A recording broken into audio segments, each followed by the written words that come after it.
Super Star Wars is a 1992 video game for the Super NES based on the 1977 film Star Wars and re-released on the Virtual Console in 2009.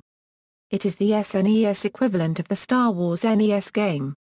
Super Star Wars features mostly run-and-gun gameplay, although it has stages which feature other challenges, such as driving a landspeeder or piloting an X-Wing. It also features multiple playable characters with different abilities. The game was followed by two sequels based on the subsequent Star Wars films, Super Star Wars: The Empire Strikes Back and Super Star Wars: Return of the Jedi. Gameplay. Super Star Wars generally follows the plot of Star Wars, although some allowances were made to adapt the story to suit an action game. For example, instead of simply buying C-3PO and R2-D2 from the Jaws, Luke Skywalker must fight his way to the top of a Jaws sandcrawler while leaping from a series of moving conveyor belts. Brief cutscenes between levels tell an abbreviated version of the film's story. Later stages allow the player to control Smuggler and pilot Han Solo or Chewbacca the Wookiee. The game also features several vehicle-based levels in which the player takes control of an X-Wing or a landspeeder. Most of the stages consist of run-and-gun and platforming gameplay, with several different upgrades available to the standard blaster weapon.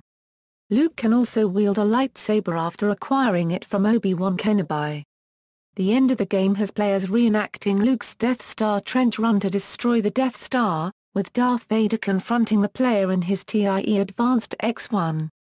Development. Artist John Knowles did the visual designs for the characters, while Harrison Fong drew the backgrounds. Fong recounted that he did very little concept drawing before rendering the characters on the computer, because everybody knew what the Star Wars characters looked like. Originally, the game design was planned to give the characters a dark black outline around their bodies, similar to Ultima 8, Pagan. However, this idea was abandoned, as it was thought to make the characters too cartoonish looking.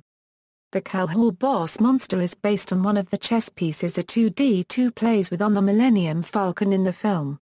There was a trash compactor level that was deleted from the game due to lack of cartridge space. An image was published in an issue of Electronic Gaming Monthly around the time of the game's release.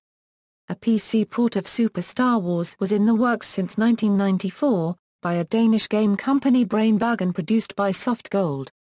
The game was almost completed, and was well into the playtesting phase, but in 1995 LucasArts decided to halt the development and cancel the release. An unfinished version of this port was leaked onto the internet, but as of 2005 LucasArts has not yet released the game into public domain. Reception. Super Star Wars was awarded Best Action Adventure Game of 1992 by Electronic Gaming Monthly, as well as Best Movie to Game. Brian Colvin doesn't like this game. References. External links: Super Star Wars at Moby Games.